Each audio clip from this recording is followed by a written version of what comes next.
नमस्कार, मैं हूं सौरभ शर्मा। 2023 में 5 राज्यों में विधानसभा चुनाव होने वाले हैं, मतलब 5 मुख्यमंत्रियों का फैसला। 2024 में लोकसभा का चुनाव होना है। इसमें प्रधानमंत्री का निर्णय पब्लिक करेगी।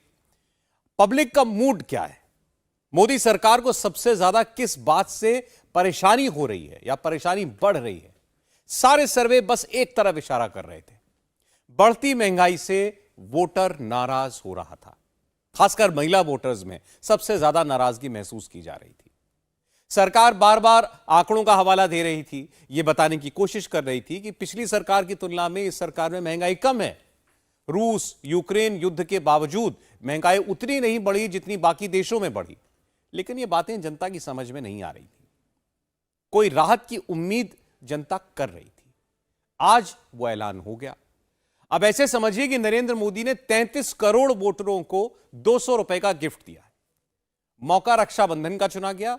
मैसेज सीधे महिला वोटर्स के लिए है और मोदी ने कह भी दिया यह फैसला बहनों के लिए किया है। क्या 200 रुपए की सहूलियत देकर मोदी 33 करोड़ वोट पालेंगे? विरोधियों के हाथ से कैसे सबसे बड़ा मुद्दा एक झटके में छूट गया? पूरा कैलकुलेशन क्या कहता है, आपको डिटेल में बताते हैं।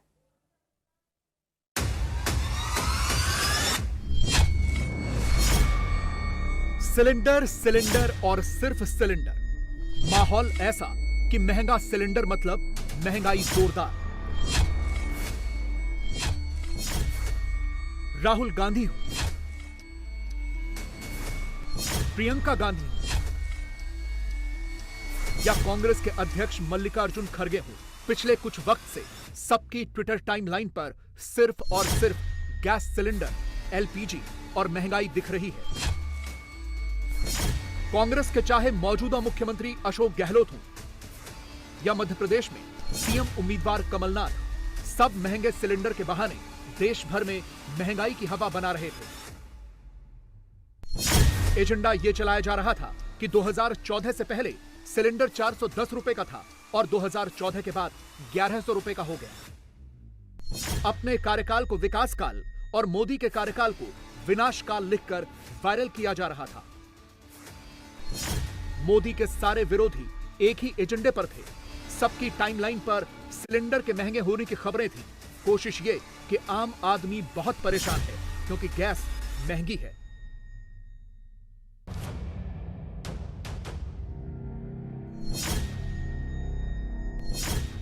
विपक्ष ने तय किया था कि मुंबई में महंगाई पर सरकार नाकाम वाला पर्चा तैयार किया जाएगा। एजेंडा तैयार किया था कि एलपीजी सिलेंडर की गैस भरकर मुंबई से महंगाई का गुब्बारा उड़ाया जाएगा। लेकिन मोदी ने एक ही झटके में विपक्ष के एलपीजी गैस के गुब्बारे की पूरी हवा निकाल दी। सरकार ने देश में घरेलू गैस सिलेंडर के दाम 200 रुपए कम कर दिए हैं। घरेलू गैस का सिलेंडर औसतन 1100 रुपए का था, जो अब 900 रुपए का हो जाएगा। इसका फायदा देश भर के 33 करोड़ घरेलू गैस के उपभोक्ताओं को मिलेगा, जिसमें 10 करोड़ 35 लाख उज्ज्वला गैस योजना के लाभार्थी भी हैं। 1 करोड़ 75 लाख से अधिक उज्ज्वला योजना के लाभार्थी इससे सीधे सीधे लाभान्वित होंगे। प्रति सिलेंडर 200 रुपये की छूट यह मार्च 23 में दी गई सब्सिडी के अतिरिक्त है। रक्षाबंधन की पूर्व संध्या पर देश भर की उन करोड़ों माताओं बहनों के लिए जिन्होंने पहली बार एक स्वस्थ ईंधन के रूप में एलपीजी के सिलेंडर की इस परिकल्पना को साकार किया है, उन्हें और भी सस्ता रसोई गैस का सिलेंडर मिलेगा।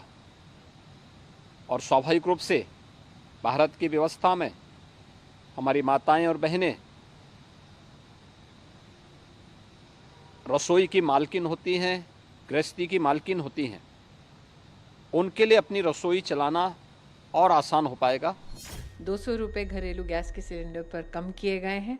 इसलिए मैं माननीय प्रधानमंत्री जी को विशेष अभिनंदन देती हूँ, आभार व्यक्त करती हूँ और रक्षाबंधन की सभी बहनों की ओर से बहुत बहुत शुभकामनाएं देती हूँ। लेकिन साथ ही ये गौरतलब है कि लगभग 9 करोड़ 60 लाख गरीब बहनें उज्ज्वला योजना के अंतर्गत सेवा पाती हैं और उज्ज्वला योजना में वर्तमान में 200 रुपये का रीफिल प्रति सिलेंडर लगभग 12 सिलेंडर्स के लिए दिया जाता है।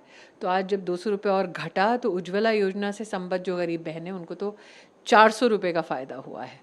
बड़ी राहत है मैम, राखी के मौके पर आपने भी जैसे बताया कि महिलाओं के लिए राखी पर बहनें ये अपेक्षा करती हैं कि भाई कोई ना कोई शगुन देगा, तो ये हमारे लिए शगुन से कम नहीं है। मोदी ने एक झटके में विपक्ष को मुद्दा विहीन कर दिया। देश में महंगाई एक बड़ा मुद्दा थी और गैस सिलेंडर तो हर परिवार से जुड़ा हुआ है, इसलिए इसका ज्यादा प्रभाव होता है। महंगाई देश में बड़ा मुद्दा है, यह हर सर्वे में आ रहा था। इंडिया टीवी सीएनएक्स के सर्वे के मुताबिक मोदी सरकार के सामने 2 ही बड़े चैलेंज हैं। महंगाई को 35% लोग सबसे बड़ा चैलेंज मानते हैं और बेरोजगारी को 29% लोग सबसे बड़ा चैलेंज बताते हैं। इसी सर्वे में 46% लोगों ने यह माना था कि उनके लिए महंगाई एक चुनावी मुद्दा है। यानी सरकार को यह लग रहा था कि महंगाई एक बड़ा मुद्दा होने जा रही है, इसीलिए रक्षाबंधन से पहले सरकार ने गैस के दाम घटा दिए। अब इसका गुणा भाग भी समझिए। सिलेंडर के दाम कम होने का फायदा देश के लगभग हर परिवार को मिलेगा, क्योंकि देश भर में 33 करोड़ गैस सिलेंडर के उपभोक्ता हैं, जिनमें से 10 करोड़ 35 लाख उज्ज्वला योजना के लाभार्थी हैं। उन्हें सरकार पहले ही सिलेंडर 200 रुपए सस्ता देती है।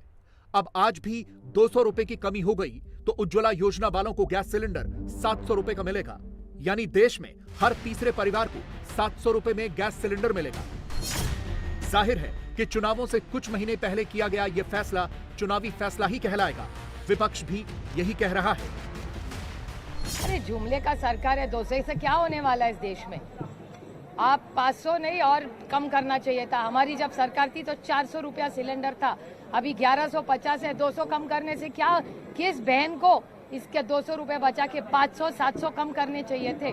और ये सारे इलेक्शन का जुमला है। अभी आ गया इलेक्शन, इसलिए 4.5 साल इनको नहीं सोचा कि महंगाई है, और कर्नाटका के लोगों ने इनको रिजेक्ट किया महंगाई के कारण, बेरोजगार के कारण, इसलिए केंद्र सरकार डरी हुई है।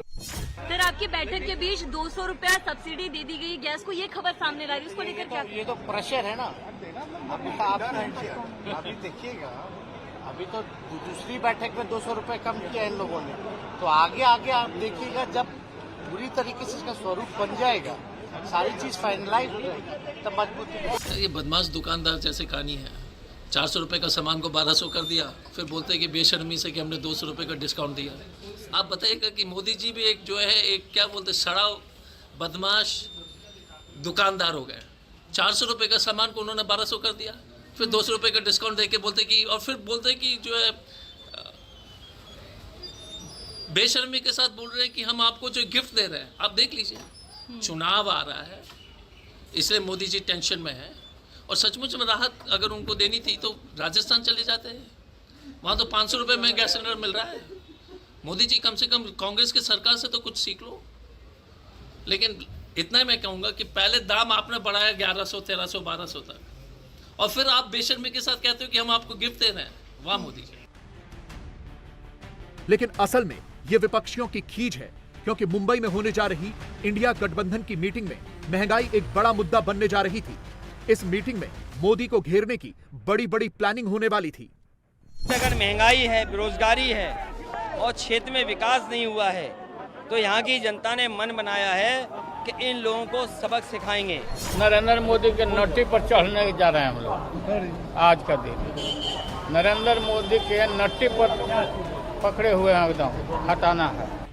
लेकिन मोदी ने पूरा खेल ही पलट दिया, क्योंकि सस्ते गैस सिलेंडर के दम पर तो कांग्रेस 3 राज्यों में विधानसभा चुनाव भी लड़ने जा रही थी।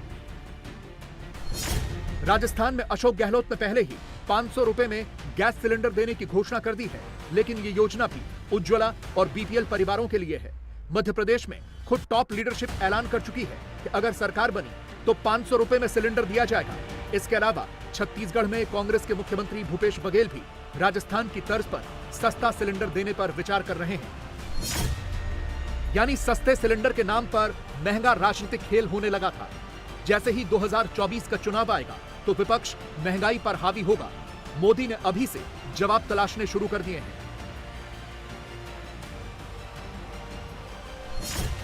और हो सकता है कि आने वाले दिनों में बीजेपी शासित सरकारें सिलेंडर और सस्ता कर दें।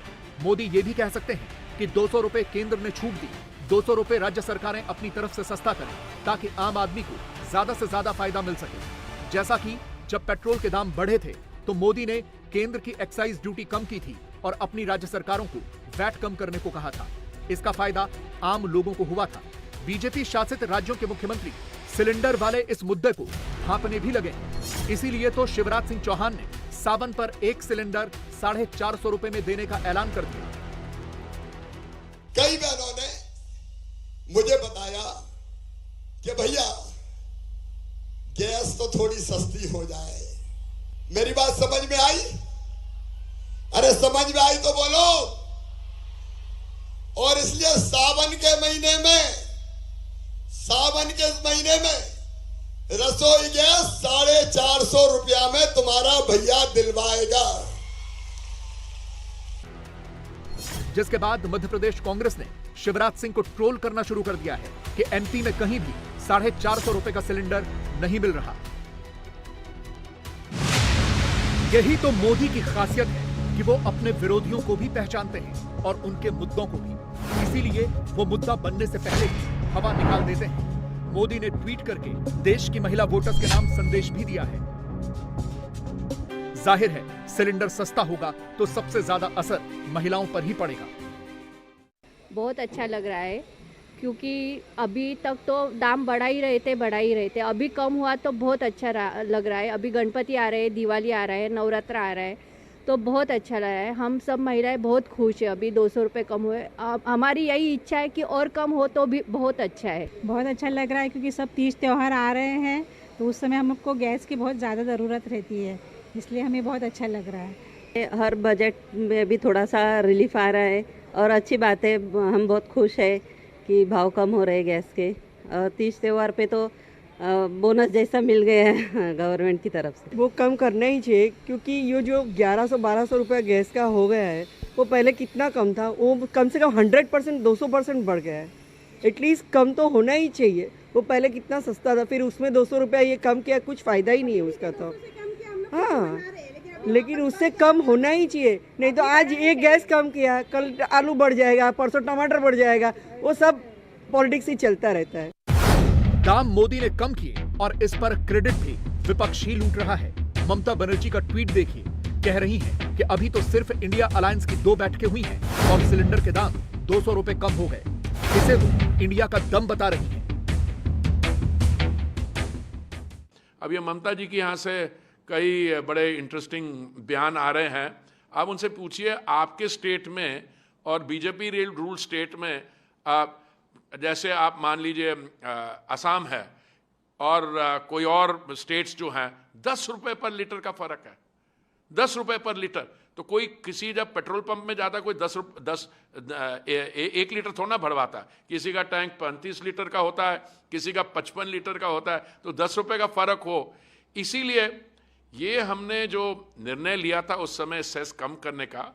दुनिया भर में दाम बढ़ते रहे, भारत में अप्रैल 2022 से 1 पैसा भी दाम बढ़ा नहीं। हमसे ये हमारे पे निंदा करते हैं क्योंकि चुनाव आ रहे हैं। अरे भाई, पिछले साल से अब तक भी कई चुनाव आए हैं और हमारा संविधान और राजनीतिक सिस्टम इतना शानदार है। हर साल में कोई ना कोई तो चुनाव होते हैं।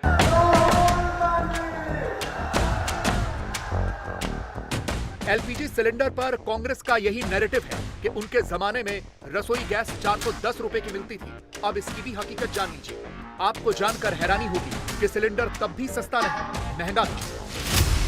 2014 में जब सब्सिडी वाला सिलेंडर 1241 रुपए की जगह 410 रुपए का मिलता था, उस समय सरकार इस सब्सिडी पर सालाना 40,551 करोड़ रुपए खर्च करती थी, जबकि मौजूदा वक्त में सरकार रसोई गैस पर किसी भी तरह की सब्सिडी नहीं देती है। इसीलिए लोगों को लगता है कि सिलेंडर महंगा हो गया है, लेकिन असल में सरकार ने सब्सिडी खत्म की है। तब सिलेंडर 1241 रुपए का था, सब्सिडी लगाकर 410 रुपए का मिलता था। अब सरकार ने बिना सब्सिडी वाले सिलेंडर का दाम घटाकर 900 रुपए कर दिया है। विपक्ष भले ही गैस सिलेंडर के दामों को महंगा बताकर चिल्लाता हो, लेकिन हकीकत यह है कि गैस के दाम पूरी तरह से इंटरनेशनल मार्केट पर निर्भर करते हैं। कैसे, अब ये भी समझ लीजिए। एलपीजी का दाम इंपोर्ट पैरिटी प्राइस यानी आईपीपी फॉर्मूले पर तय होता है। ये फॉर्मूला अंतरराष्ट्रीय प्रोडक्ट प्राइस पर आधारित है। सऊदी अरब की सरकारी तेल कंपनी सऊदी अरामको एलपीजी के दाम तय करने में अहम भूमिका निभाती है। ये दुनिया की सबसे बड़ी तेल कंपनी है।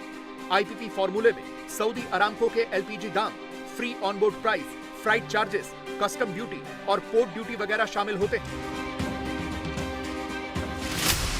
भारत अपनी जरूरत की 60% रसोई गैस इंपोर्ट करता है और ये सऊदी कॉन्ट्रैक्ट प्राइस पर निर्भर होते हैं। अप्रैल 2020 में गैस का जो दाम $236 प्रति मीट्रिक टन था, वो अप्रैल 2022 में बढ़कर $952 प्रति मीट्रिक टन हो गया। यानी सिर्फ 2 सालों में 303% की बढ़ोतरी हुई, जिससे तेल कंपनियों को 28,000 करोड़ रुपए का नुकसान हुआ। दूसरी ओर अगर आप देखिए, हमारी 60% निर्भरता इंपोर्ट पर रहती है गैस की। जब दुनिया भर में दाम बढ़े, अगर मैं सऊदी सीपी की बात करूं, अगर एलपीजी सिलेंडर को लेकर, तो 2020 से लेकर 2022 तक ये भी 303% की वृद्धि हुई। उस समय भी दुनिया भर में 303% की वृद्धि हुई, लेकिन हमने देश में केवल 63% की वृद्धि की। इसके अलावा रूस यूक्रेन युद्ध की वजह से भी इंटरनेशनल मार्केट में गैस के दामों पर फर्क पड़ा है, क्योंकि दुनिया भर के देशों में सप्लाई होने वाली नेचुरल गैस का 24% रूस से आता है। और जब रूस खुद युद्ध में लगा हो, तो जाहिर है कि सप्लाई में दिक्कत होगी। डिमांड तो हाई है ही, इसीलिए गैस के दाम बढ़ते हैं। मोदी सरकार को घेरने के लिए विरोधियों के पास महंगाई का बड़ा मुद्दा है, लेकिन हकीकत यह है कि महंगाई भी धीरे धीरे कम हो रही है और दुनिया के दूसरे देशों की तुलना में भारत में महंगाई बहुत कम है। विशेषज्ञ कह रहे हैं कि सितंबर में महंगाई और कम होनी शुरू हो जाएगी। भारत में खुदरा महंगाई दर घटकर 4% पर लौटने की जल्द संभावना है। यह अनुमान है कि जैसे ही सब्जियों की कीमतें कम होंगी, वैसे ही महंगाई दर भी गिरने लगेगी। दूसरी तरफ पूरी दुनिया मंदी की मार से जूझ रही है। पिछले हफ्ते ही यूरोजोन मंदी के दौर में चला गया, क्योंकि जर्मनी, आयरलैंड, ग्रीस और नेदरलैंड्स में अर्थव्यवस्था में गिरावट दर्ज की गई। यह मोदी की लीडरशिप का ही असर है कि भारत न सिर्फ मंदी से अछूता है, बल्कि सारे अंतरराष्ट्रीय मापदंडों में सबसे तेजी से बढ़ने वाली अर्थव्यवस्था है। आईएमएफ वर्ल्ड इकोनॉमिक आउटलुक के मुताबिक भारत 2023 और 24 में G20 देशों में सबसे तेजी से बढ़ने वाली अर्थव्यवस्था होगा। भारत की जीडीपी विकास दर 2023 में 6.1% और 2024 में 6.3% रहने का अनुमान जताया गया है। इसी तरह भारत का निर्यात अमेरिका और चीन से ज्यादा रहेगा और साल दर साल के आधार पर इसमें 1.6% की वृद्धि होगी। अब जब मोदी के पक्ष में इतने सारे फैक्टर्स हों, तो फिर विपक्ष के इन मुद्दों का मतलब क्या रह जाता है? चांद पर चंद्रयान का रोवर प्रज्ञान चल रहा है, रोज कदम आगे बढ़ा रहा है, तस्वीरें भेज रहा है और नई नई जानकारियां आ रही हैं। अभी इसरो ने बताया कि चंद्रयान के रोवर ने चांद पर सल्फर ढूंढ लिया है और हाइड्रोजन ढूंढने का काम कर रहा है। अब सूर्ययान भी निकलने वाला है सूरज की ओर। हिंदुस्तान की इस कामयाबी की भारत में ही चर्चा नहीं हो रही है, पाकिस्तान में हल्ला मचा हुआ है। पाकिस्तान के मदरसों से निकलने वाले लड़कों का इंटरव्यू चल रहा है। पाकिस्तान के चौक चौराहों पर भारत, चंद्रयान और नरेंद्र मोदी, इन 3 शब्दों का सबसे ज्यादा जिक्र है। ऐसे ऐसे रिएक्शंस आ रहे हैं जो हैरान कर दें। 2 मुल्क एक साथ आजाद हुए, एक ने धर्म के नाम पर पाकिस्तान बना लिया, लाखों मदरसे खोल दिए, साइंस से ज्यादा फोकस धार्मिक पढ़ाई पर दिया, और अब उस मुल्क पाकिस्तान के लोग अपनी किस्मत पर कैसे रो रहे हैं। यह रिपोर्ट देखिए और समझिए और सोचिए हिंदुस्तान में कितना बड़ा काम हो रहा है। पाकिस्तान चांद को यूं ही सिर्फ दूरबीन से देखता रह जाएगा। चांद तक वो कभी नहीं जा सकता। क्यों? इसलिए पाकिस्तान चांद तक कभी नहीं जा सकता, यह है पहली वजह। इंसानों का चांद पर जाना एक जायज काम है या नाजायज? ये नाजायज है। नाजायज काम है, चांद पे नहीं जाना चाहिए। नहीं।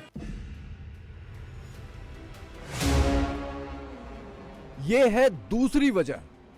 फ्लैट जमीन फ्लैट है। अगर जमीन फ्लैट है तो इसका मतलब है कोई चीज हरकत नहीं कर रही ना। नहीं। और ये है तीसरी वजह। सूरज जमीन के गिर्द घूम रहा है। हिंदुस्तान ने चांद के दक्षिणी ध्रुव पर पैर जमाया तो पूरी दुनिया में साइंस और स्पेस टेक्नोलॉजी का एक नया पैरामीटर सेट हो गया। चर्चे तो पाकिस्तान में भी हैं, लेकिन इनकी दुनिया ही अलग है। मदरसों में पढ़ने वाले पाकिस्तानी बच्चे और नौजवान आज आपको खुद बताएंगे कि पाकिस्तान जहां खड़ा है वहां आखिर क्यों खड़ा है। सबसे पहले ये बताएं क्या पढ़ते हैं, क्या कर रहे हैं? जामियातुल मदीना से मैं पढ़ रहा हूँ और तकरीबन 5 साल हो चुके हैं मुझे। आपका नाम? मोहम्मद उस्मान। क्या करते हो उस्मान? हाफिज कुरान। हाफिज कुरान हो, मदरसे में पढ़ते हो? जी। हाफिज कुरान मदरसों की पढ़ाई में मिलने वाली एक डिग्री है जिसकी पढ़ाई ये पाकिस्तानी नौजवान करने में जुटा है। आपको बता दें कि पाकिस्तान के army chief general Asim Munir भी हाफिज कुरान हैं। जनरल आसिम मुनीर ने सेना में रहते हुए अलग से हाफिज कुरान का कोर्स किया था। सऊदी अरब में तैनाती के दौरान उन्हें हाफिज कुरान की डिग्री मिली। तो पाकिस्तानी आर्मी चीफ की जो डिग्री है वही डिग्री हासिल करने के लिए पाकिस्तानी नौजवान क्या तालीम ले रहे हैं, ये खुद देखिए। ये बताओ कि जमीन गोल है या फ्लैट है? ज़मीन आला हजरत जो है, मैं उनकी रोशनी में आपको बताता हूँ कि ज़मीन जो है ये सुकून है, यानी ये रुकी हुई है, ये घूमती नहीं है। इस तरह हम नहीं कह सकते कि वो घूम रही है, गोल का तो कुछ नहीं कह सकता मैं। ये इंडिया चांद पे चला गया, लोगों ने मार्स तक के मिशन कर लिए। अनफॉर्चुनेटली मदरसा के बच्चों को ये पढ़ाया जाता है कि ज़मीन फ्लैट है। अगर ज़मीन फ्लैट है तो फिर ये मौसम कैसे बदलते हैं, ये दिन रात कैसे आते हैं बताओ? अगर ये घूम ही नहीं रही, चांद ग्रहण कैसे लगता है, सूरज ग्रहण कैसे लगता है? करता हूँ, ये जो है ज़मीन जो है ये बिल्कुल सुकून है। बस जो है ना चांद, ये इसके गिर्द जो घूमता है, ये घूम रहा है, ज़मीन घूम नहीं रही है। तो सूरज ये पूरी ज़मीन का गिर्द चक्कर लगाता है, जो है ज़मीन वो घूम नहीं रही। ये जो सूरज है ये इसके इर्द गिर्द घूम रहा है, जिसकी वजह से मौसम के कहते ठंडा होता है, गर्म होता है। ये देखिए मदरसा के बच्चे आज ऐसी बात बता गए हैं जो आइंस्टाइन भी नहीं बता के गया। सूरज जमीन के गिर्द घूम रहे हैं। हम समझते हैं कि सोलर सिस्टम में तमाम सितारे सूरज के गिर्द जो है रोटेट करते हैं, लेकिन उन्होंने कहा कि सूरज जो है घूमता है, सूरज डूब जाता है, सूरज निकल जाता है, ऐसे ही है। 1543 में ही निकोलस कोपरनिकस ने थ्योरी दे दी थी कि पृथ्वी और बाकी ग्रह सूर्य के चारों ओर चक्कर लगाते हैं। करीब 100 सालों के झगड़े के बाद आखिरकार पूरी दुनिया ने यह सच मान ही लिया।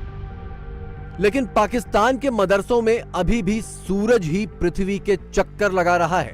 ये ज्ञान सुनकर स्कूल कॉलेज गए आम पाकिस्तानी भी घनचक्कर हो गए। मैं आपसे और बात करूंगी, लेकिन छोटी सी बात यह है कि मदरसे बच्चे कहते हैं कि कारी साहब पढ़ाते हैं कि जमीन जो है बिल्कुल फ्लैट है, ये नहीं घूमती। कार सब ये पढ़ाते हैं कि जमीन फ्लैट है, ये नहीं घूमती। घूमती, सूरज घूम रहा है, बाकी कोई चीज नहीं घूम रही। नहीं घूमती है, ये घूमती है। मदरसे हिंदुस्तान में भी हैं, लेकिन हिंदुस्तानी मदरसों ने नए दौर में वक्त और विज्ञान के साथ तालमेल बिठा लिया है। पूरी खुशहाली, समग्र विकास तभी संभव है जब आप यह देखें कि मुस्लिम युवाओं के एक हाथ में कुरान शरीफ है तो दूसरे हाथ में कंप्यूटर है। आज सबसे ज्यादा जरूरत है कि हमारे युवा एक तरफ मानवीय इस्लाम के जुड़े हों और दूसरी तरफ आधुनिक विज्ञान और तकनीक के साधनों का इस्तेमाल भी कर सके।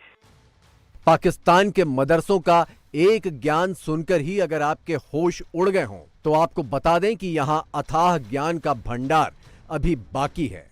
क्या आप मौलाना लोगों को भी सुनते होंगे, इंसानों का चांद पर जाना एक जायज काम है या नाजायज? ये नाजायज है। नाजायज काम है, चांद पे नहीं जाना चाहिए। नहीं, नहीं। और जो दुनिया जा रही है, दुनिया इसको तरक्की का नाम दे रही है, इस्लाम उसके बारे में क्या कहता है?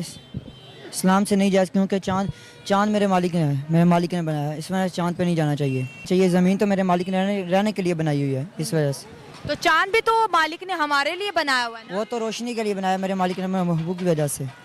अब जैसे इंडिया गया है, वो चांद के ऊपर उतरा है, वो कह रहे हैं कि इसके अंदर से कीमती मेटल्स हैं, इसके अंदर से पानी है, यहाँ से चीज़ें जो हैं हम जो है यहाँ पे बेस बना सकते हैं, ये ज़मीन वालों के कोई काम आएगी। तो क्या वो गलत कर रहे हैं, उन्हें गुनाह मिलेगा? इंडिया कौन सा इस्लाम के मुताबिक काम करता है? इंडिया कोई नहीं इस्लाम के मुताबिक काम करता, वो तो मुसलमानों का बेड़ा गर्क करना चाहते हैं। तो ज़मीन फ्लैट है या गोल है? फ्लैट। ज़मीन फ्लैट है। अगर ज़मीन फ्लैट है तो इसका मतलब है कोई चीज़ हरकत नहीं कर रही ना? नहीं। अच्छा चलो ये बताओ, जो लोग साइंस पे जाते हैं, कायनात को ढूंढने की कोशिश करते हैं, इस कायनात के क्या राज है उसको जानने की कोशिश करते हैं, तो मेरा मालिक जानता ना इसके, किसी के दिलों का राज कोई और तो नहीं ना जानता, वो तो मेरा मालिक जानता है और उसका महबूब जानता है। पाकिस्तानी मदरसों में सिखाया जा रहा है कि पृथ्वी गोल नहीं सपाट है, पृथ्वी स्थिर है और सूर्य इसके चक्कर लगाता है। चांद पर जाना नाजायज है क्योंकि इंसानों के लिए पृथ्वी बनाई गई है। चांद पे जाना हराम है क्योंकि कारी साहब कहते हैं कि चांद पे नहीं जाना चाहिए। अल्लाह की बनाई हुई चीज़ों में जो है इंसान को जो है रद्दोबदल नहीं करना चाहिए। लेकिन मदरसे में आपको पता है ऐसी ही तालीम दी जाती है और बच्चे जो अपने उस्ताद से सीखते हैं वही आगे जो है डिलीवर करते हैं। अनफॉर्चुनेटली ज़्यादातर जो हेट है वो मदरसों से फैलता है, मुसलमान काफिर करके छोटे छोटे बच्चों को रेडिकलाइज कर दिया जाता है। अब सवाल ये उठता है कि पाकिस्तानी मदरसों में क्या वाकई ऐसी मध्ययुगीन शिक्षा दी जा रही है या ये बच्चे किसी के बहकावे में आकर मदरसों के बारे में गलत जानकारी फैला रहे हैं। इसके लिए आपको सीधे लिए चलते हैं पाकिस्तान के एक मदरसे के अंदर उस्ताद के दरबार में, जहां मासूम बच्चों के साथ उनकी गुफ्तगू हो रही है। सूरज आपके मुंह से दूर हो गया है? कहाँ दूर चला गया? वो अब है ना दूसरी डायरेक्शन में चला गया कि वो रोटेट करता रहता है, तो अब दूसरे मुल्कों की तो बारी आनी चाहिए ना गर्मियों के लिए। जमीन रोटेट कर रही है जी।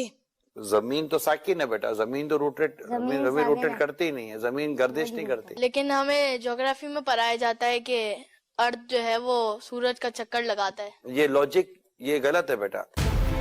ये मासूम बच्चे जो किसी भी देश का भविष्य होते हैं, पाकिस्तान के मदरसों में इनकी जड़ें ही काट दी जा रही हैं।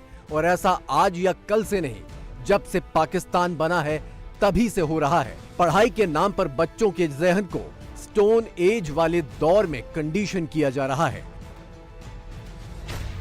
आपकी जो फिजिक्स की किताब है उसमें इस्लामियत होती है, आपकी जो इस्लामियत की किताब है उसमें इस्लामियत होती है, आपकी केमिस्ट्री में भी इस्लामियत होती है और आपकी क्या कहते हैं बायोलॉजी में भी इस्लामियत होती है। जो तालीमी निज़ाम नजरिया इर्तका को झूठ करार देता हो और जिस तालीमी निज़ाम के नज़दीक मट्टी के पुतले में जब फूंक मारी गई उससे इंसान पैदा हुआ और उसके बाद पसली से औरत पैदा हुई हो, जिसकी वजह से औरत एक टेढ़ी हड्डी है जिसको मौलवियों के नज़दीक सीधा करना मुमकिन नहीं है, तो उस तालीमी निज़ाम में वही औरतें पैदा होंगी ना जिनको ये मारना जायज करार देते हैं। वो औरतें तो पैदा नहीं होंगी जो कि ISRO में, जो कि इंडियन स्पेस रिसर्च ऑर्गेनाइजेशन है, उसमें खवातीन साइंटिस्ट के तौर पर काम करती हैं। इसलिए हमारा जो तालीमी निज़ाम है वही दौले शाह के चूहे पैदा करता है और इसमें कोई क्रिएटिविटी नहीं है। जहालत बस इतनी नहीं है, पाकिस्तान में भारत और हिंदुओं के लिए नफरत की जो आंधी चलती है उसका सेंटर पॉइंट भी ये मदरसे ही हैं। मासूम बच्चों को गैर मुसलमानों और हिंदुओं के नाम पर कैसे जहरीला बनाया जा रहा है, खुद ये बच्चे इसकी गवाही दे रहे हैं। वो हमें कहते हैं कि इंडिया से जो है दोस्ती ना करो, उनसे दुश्मनी करो, वो इस्लामिक मुल्क नहीं है। आपको लगता है कि हमें उनकी बात माननी चाहिए? मेरे आका ने फरमा दिया दुश्मन कोई काफिर किसी का मुसलमान का दोस्त नहीं बन सकता। जब मेरे आका ने फरमा दिया तो वो तो बात हक है। मेरे मालिक ने फरमाया, जो भी मेरे महबूब ने फरमाया वो बात सच है। जब मेरे मालिक ने फरमा दिया मेरे महबूब ने, तो कहा कोई हिंदू या कोई काफिर मुसलमान का दोस्त कभी नहीं बन सकता। आपको मैं मुसलमान कहूँगी, आप मुझे मुसलमान के, कोई सिख है हम उसको सिख कहते हैं, कोई हिंदू है हम उसको हिंदू कहते हैं। ये लफ्ज़ काफिर सामने वाले को बहुत बुरा लगता है, हम इससे अवॉइड क्यों नहीं करते? नफरतें फैलती हैं इस लफ्ज़ से। नहीं, मैं आपको अर्ज करता हूं। आप किसी हिंदू को हिंदू कहोगे वो बुरा नहीं मनाएगा, किसी सिख को सिख बोलोगे वो बुरा नहीं मनाएगा, लेकिन जब आप मदरसे के बच्चे उनको काफिर कहते हो तो ये हेट के मायने में आता है। क्योंकि काफिर को काफिर कहना ही क्या कहते हैं लाजिम है। हम पर फर्ज है कि जो काफिर है उसको काफिर ही कहा जाए। उसको हम क्या कहते हैं, ये नहीं प्रोटोकॉल वगैरह नहीं दे सकते क्योंकि वो काफिर है। हिंदू भी तो कह सकते हैं। हिंदू, अगर वो हिंदू है तो उसको हम हिंदू कहते हैं। लेकिन आप तो कहते हो जो अल्लाह को नहीं मानता वो सब काफिर है। तो काफिर ही है। जाहिरी बात है जब हिंदू है ही काफिर पता है हमें, काफिर है तो हिंदू ही है। आखिरी सवाल ये बताओ, आप इंडिया को अपना दोस्त मानते हो या दुश्मन? वैसे तो जाहिर बात है कि इंडिया पाकिस्तान का दुश्मन है, ठीक है। कैसे दुश्मन है? दुश्मन ये है कि हमारे खिलाफ इनकी काफ़ी जंगें हो चुकी हैं, ठीक है। लेकिन जंगें तो हमने लड़ी हैं, उन्होंने तो नहीं लड़ी। वो ही हम पे शुरू से वो जुल्म करता रहा ना, इसी वजह से। अब सोचिए कि इसी तालीम के साथ पाकिस्तान के ये बच्चे बड़े होकर सेना में जाएंगे, अफसर बनेंगे, सियासत करेंगे, तो पाकिस्तान का क्या करेंगे? मदरसों की इस पौध का रोल मॉडल भी हाफिज कुरान जनरल आसिम मुनीर हैं। इंशाल्लाह 3 साल में इंशाल्लाह मैं जो है कोर्स मुकम्मल हो जाएगा। कोर्स मुकम्मल करके क्या बनोगे? इंशाल्लाह वैसे तो मेरा ISI के अंदर जाने का बहुत शौक है। अच्छा। इंटेलिजेंस को मैं बहुत ज़्यादा लाइक करता हूँ, तो यही शौक है कि बड़े होकर इंटेलिजेंस बनना है इंशाल्लाह। एक तरफ भारत और बाकी दुनिया है जो चांद पर जाने, चांद से पार जाने के लिए परवाज भर रही है।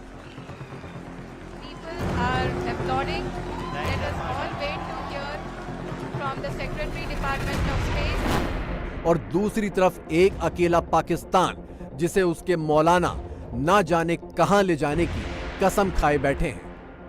अफसोस की बात तो ये है कि 77 साल हो गया, 77 सालों में हमें यही सिखाया गया कि इंडिया हमारा दुश्मन मुल्क है, लेकिन हम दुश्मनी निभाते रहे और वो आज चांद पर पहुंच गया है। और यकीन करें, उन्हें देखकर जितनी खुशी होती है, पाकिस्तान का हाल देखकर उतना ही अफसोस होता है। दिन ब दिन हमारे मुल्क के हालात इतने ख़राब होते जा रहे हैं कि हम साइंस और टेक्नोलॉजी तो दूर की बात, यहाँ पर लोगों को 2 वक्त की रोटी भी नहीं दे पा रहे। इंशाल्लाह वो वक्त दूर नहीं है कि हम भी होश के नाखून लेंगे और अपनी साइंस के ऊपर और फिजिक्स के ऊपर, मैथमेटिक्स, ये देखिए यही चीज़ें होती हैं, मैथ है और फिजिक्स है, वो आपको आगे लेके जाएगी स्पेस में। हम बिल्कुल सपोर्ट करेंगे, क्यों नहीं करेंगे, क्योंकि उन्होंने इतना अच्छा काम किया है। पाकिस्तान को भी इंडिया से कुछ सीखना चाहिए, क्योंकि आपको पता है पाकिस्तान में सिर्फ सियासत के अलावा कुछ भी नहीं है। चंद्रयान 3 की कामयाबी के बहाने पाकिस्तान की जहालत का एक और सबूत दुनिया ने देख लिया। इस शख्स को आपने कई बार देखा होगा, नाम है जैद हामिद। यह खुद को पाकिस्तान का डिफेंस एक्सपर्ट बताता है, लेकिन हकीकत में है एक सनकी जिहादी। इसके साथ जो दूसरा शख्स बैठा है, इसका नाम है अब्दुल बासित।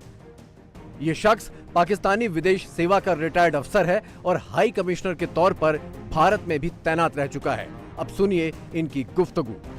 पूरी दुनिया मुबारकबाद दे रही है भारत को कि वो चांद पे पहुंच गया। पाकिस्तान के अंदर भी आप सोशल मीडिया पे देखिए तो बहुत से लोग पाकिस्तान के बारे में ऐसी अजीब और गरीब बातें कर रहे हैं, जिससे दिल उदासी होता है, बल्कि गुस्सा सा आता है मुझे तो। करेक्ट।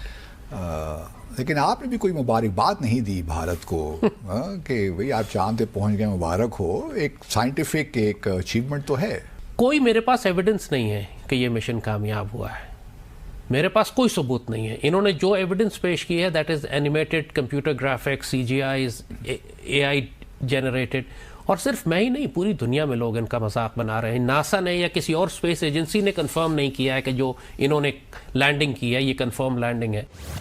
चंद्रयान 3 की मून लैंडिंग की निगरानी जर्मनी, फ्रेंच गियाना, ऑस्ट्रेलिया के New Norcia, Brunei, Papua New Guinea और मॉरिशस समेत दुनिया भर के 19 स्पेस सेंटर से की जा रही थी। नासा ने इसरो को चंद्रयान की लैंडिंग की बधाई दी, यूरोपियन स्पेस एजेंसी ने बधाई दी और दुनिया भर के देश भी भारत को बधाई दे चुके हैं। आज पाकिस्तान के एक बहुत बड़े आप कह सकते हैं कि मीडिया पर्सन है, उन्होंने कहा कि चंद्रयान 3 चांद पर नहीं गया और इसके प्रूफ मांगा उन्होंने। पूरी दुनिया हमारा मजाक उड़ा रही है। इस किस्म के बयानात हमारे मीडिया पर्सन्स मीडिया के आगे बैठकर देते हैं और पूरी दुनिया हमारा मजाक उड़ाती है। इंडिया गगनयान बेचने जा रहा है। गाइस, गगनयान के सक्सेस के बाद तो समंदरयान और सूरज का मिशन भी खला में भेजेगा। जैद हामिद वही हैं, वो शायद जिहाद के बारे में जो वो बहुत मोटिवेट कर रहे होते हैं और वेपन्स लाने का। अच्छा देखें जी, मुझे लगता है कि शायद वो जैसे वो जिहाद और वो वेपन्स और इस्लाम उस सब को लेके जाते हैं, शायद उस वजह से मतलब उनके माइंड में थोड़ा बहुत इंडिया के खिलाफ होगा। पाकिस्तानी का अवाम का हाल ना आंटियों वाला है, उन्होंने करना खुद कुछ नहीं है, अगले बंदे को बस क्रिटिसाइज करना है और उनके मामलात के अंदर दखल अंदाजी करनी है। चले, इंडिया ने चंद्रयान 3 बनाया, फेक किया है, कुछ भी किया, तो पाकिस्तान ने क्यों नहीं किया? जी, इसमें कोई शक नहीं है कि चंद्रयान जो सक्सेसफुली मिशन रहा है उनका, उन्होंने सॉफ्ट लैंडिंग की है मून के ऊपर और इनके पीछे उनकी काफ़ी स्ट्रगल है। जो हमने ना खुद जो है वो कोई चीज़ें करनी है, अगर कोई कर रहा हो तो उसको भी जो है वो रोकना है, टोकना है। तो बाकी उनकी सारी उनकी मेहनत है, उनकी एफर्ट्स है। जैद हामिद जैसे सनकी जिहादी चंद्रयान 3 मिशन पर सवाल उठाएं तो समझ भी आता है, लेकिन पाकिस्तान के राजदूत रह चुके अब्दुल बासित जैसे शख्स का ऐसी बकवास में शामिल होना यह बताता है कि पाकिस्तान में जहालत कितने गहरे बैठ चुकी है। वो सूरज पे को सर्वे करने की बातें कर रहे हैं और हम कह रहे हैं कि वो चांद पे ही नहीं गए, जिसमें पाकिस्तान के फॉर्मर एक एम्बेसडर हैं अब्दुल बासित साहब और जैद हामिद साहब जो है, उस पर हमने पहले भी बात। ये आप क्या समझते हैं, ये डिफीटेड माइंडसेट है? अगर आपका रुख चांद और सितारों और सूरज की तरफ है तो जाहिर है आप ऊपर जाएंगे ना। पाकिस्तान का रुख जो है वो नीचे की तरफ है। ये कि हमारे लाल टोपी नहीं, मैं इनको बिल्कुल नहीं कह रही, इस तरीके से कहना गलत बात है। वैसे तो खैर लाल टोपी जो है वो एक मैं समझती हूँ कि बड़ी सूट करती है ज़ैद हामिद साहब को, और इस बिना पर वो बड़े मशहूर भी हुए। उन्होंने एक प्रोग्राम में और कहा भी किसको, वो जो फॉर्मर एम्बेसडर टू इंडिया जनाब डॉक्टर अब्दुल बासित साहब, मेरे प्रोग्राम में कई दफ़ा वो आ चुके हैं, वो प्रोग्राम कर रहे थे, उन्होंने भी टिका के ये वाला सवाल उनसे किया क्योंकि उन्हें ये पता था कि ज़ैद हामिद साहब से जवाब क्या है। तो वो कौम जो बिजली के बिल अदा नहीं कर पा रही है जी, उस कौम में कुछ लोग ऐसे हैं जो कह रहे हैं हमारे जैसी तो कौम कोई नहीं। वो कह रहे हैं ये जो हमारा हमसाया मुल्क है झूठ है, ऐसे ही उड़ा रहे हैं, बेपर की उड़ा रहे हैं, वहां पे चांद पे पहुंच गए। पाकिस्तानी आर्मी चीफ की हाफिज़े कुरान डिग्री, पाकिस्तान के पूर्व राजदूत का अधकचरा ज्ञान और इमरान खान जैसे नेताओं की जिहादी ललकार, पाकिस्तान यूं ही नहीं डूबा। इन सारे रोल मॉडल ने मिलकर अपने मुल्क को समंदर में धकेला है। भारत चांद तक पहुंच गया, अब सूरज से आंख मिलाने की तैयारी है, लेकिन पाकिस्तान को आज भी जन्नत और वहां मिलने वाली 72 हूरों की तलाश है। पाकिस्तान की सीमा हैदर की हिंदुस्तान में बहुत चर्चा है। क्या सीमा हैदर पाकिस्तानी आर्मी की मेजर है? इस सवाल का जवाब हमने सीमा से पूछ ही लिया। आपको सुनाते हैं सीमा हैदर ने जवाब क्या दिया। सीमा, आज रक्षाबंधन का त्योहार आपने मनाया, सबसे पहले तो क्या पहली बार है कि आपका त्योहार आप मना रही है? और बहुत खुश हूँ, पहला और बहुत बड़ा है मेरे लिए डॉक्टर ए.पी. सिंह सर को राखी बांधना, क्योंकि उनको मैंने भेजी थी राखी और ये मेरे घर पे चल के, ये बहुत खुशी की बात है, बहुत खुशी की बात है। आपको जानकारी है वैसे इस त्योहार के बारे में? हाँ, रक्षाबंधन है, भाई बहन का मतलब राखी बांधते हैं, बस जानकर ड्रामा में देख रखा था, आज पहली बार मना रही हूँ तो बहुत खुशी हो रही है। क्या वायदा लिया, क्या तोहफा लिया अपने भाई से? क्या वायदा, क्या तोहफा आपने लिया अपने भाई से? उन्होंने मुझे साड़ी गिफ्ट करी है, बहुत अच्छी, बहुत सुंदर, मेरी फेवरेट है, और इनका मेरे सर पे हाथ साया बना रहे हमेशा, यही भगवान से प्रार्थना है। ये कहा जा रहा है कि आपका नाम सामिया रहमान, आपके साथ पाकिस्तान आर्मी में, एक जवाब दे दीजिए। मेरा नाम सीमा ही है, बचपन से पैदाइश। पाकिस्तान आर्मी से कोई कनेक्शन कहा जा रहा है? आप मेजर इसमें? जिंदगी में स्कूल नहीं गई तो मेजर के खाक होगी। आपका नाम सामिया रहमान नहीं? कुछ भी नहीं, सीमा ही नाम है मेरा, पैदाइश सीमा है। मेरा पूरा डेटा निकाला जाए, मैं कभी स्कूल का मुंह भी नहीं देखा, ट्यूशन घर में पढ़ाई जो सरकार की तरफ से वही पढ़ी हूँ। ये नाम आपको क्यों आपके लिए ऐसा जोड़ा? सीमा मीना मरते दम तक सीमा। लेकिन कई लोग आपको आप सामिया रहमान नाम से किसी को जानती है? वो उनका मन है, पर मैं तो सीमा। आप सामिया रहमान नाम से किसी को नहीं, कहीं ना कहीं आलोचना आपकी कर रही है, क्या कहेंगी? उनकी बात ही ना। अभी भी क्या आपसे पूछताछ हो रही है? क्या पुलिस एसटीएफ क्या संदेश देंगी मिथिलेश को? मैं उनको तो कोई नहीं दूंगी, पूरे हिंदुस्तान को दूंगी। रक्षाबंधन का दिन है, प्यार का दिन है। अभी भी क्या पूछताछ वगैरह हो रही है आपसे? फिलहाल तो नहीं हो रही, पर जब भी होती है हम जाते हैं।